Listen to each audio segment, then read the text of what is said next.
Zay! Pinakaula. Hi, Zay! Hi, Will! Bati ka muna. Binabati ko po yung mga kamag-anak namin dyan sa San Ildefonso, Bulacan. Pati rin po yung mga kamag-anak namin sa Isabela. Hi sa inyong lahat. Yung mga kapatid ko po na naiwan sa bahay, binabantayan po ni Mami, si Abby, tsaka si Saigaw. Hi sa inyo, huwag kayong makulit dyan, baka mapalo na naman tayo. Yan. Ilang taon na si Zay? 18 lang po, Will. 18 nag-aaral. Apo, Saan? grade 12 student po sa Saan? MIST po, ABM Strand po. Okay. Graduating na ako, Will. Wow, palapakan natin si Zay.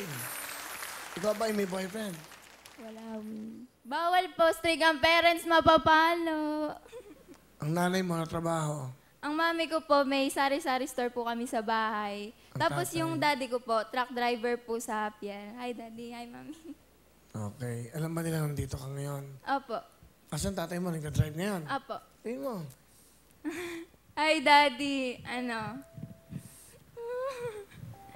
Maraming salamat sa paggabay niyo sa amin, pag-alaga niyo sa amin ni mami. Kahit may sakit na kayo, tuloy pa rin kayo sa trabaho niyo. Pinag-aral niyo kami sa magandang eskwelahan kahit nahirap tayo sa buhay. Ayun, maraming salamat sa pagmamahal na hindi matutumbasan ng kahit anumang pera dito o kaya man dito sa mundo na itinuro niyo sa aming magkakapatid. Yun lang po. Galing. Sa daddy mo yon. Sa mami mo.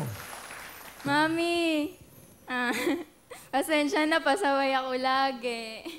Makulit, matigas ulo. Pero alam niyo naman, mahal na mahal ko kayo ni Daddy. Magtatapos ako ng pag-aaral para sa inyong dalawa. Pati na rin sa mga kapatid ko nang makatulong ako sa inyo, mapag-aral ko sila dahil ako yung panganay. Alam ko na ako ang magdadala sa kanila in the future kasi matanda na po si Daddy, 15 na po si Daddy, and 18 pa lang Matanda po. na ba ang daddy mo? 50? Opo. Di matanda na rin ako, 58. Salamat, ha? Di naman po halata. Wow, okay. Sige. Sino kasama mo? Pinapakilala ko po sa inyo ang lola ko na nag-alaga sa akin, ang pinaka-sexy sa lahat ng nandito ngayon sa studio, si Lola Yoli! Hi, Will. Ay, Lola. Kayo daw nag-alaga sa kanya. Magmula pa po nung baby siya. Nasa tiyan pa lang po ng mami niya, inaabangan na po namin. Bakit? Kasi po malalaki na po yung mga anak ko. Sabik po kami magkaroon ng baby sa bahay. Pero yung mami niya, anong ginagawa? Bakit Nagtatrabaho pa po nung...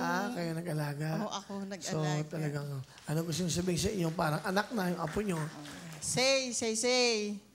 Nagpapasalamat ako at yung pag-aaral mo, pinaghuhusayan mo, magmula kinder hanggang ngayon, with honor ka.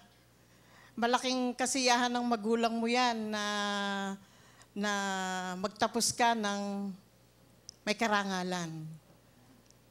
Pagpatuloy mo yan hanggang sa college para magkaroon din ng ang mga kapatid mo, mabigyan mo matulungan mo din sila pati ang mami at daddy mo. Yun po. Will, pangarap kong makita ka. Ngayon nakita na kita. Pwede bang mahal? Yakap.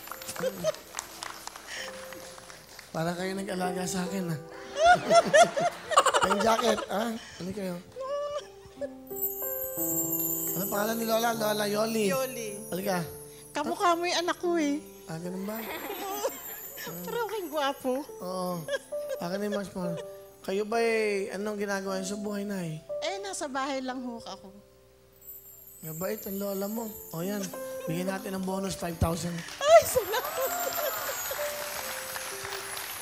Para may pang hanay, ha? Salamat. Sige, yan, salamat.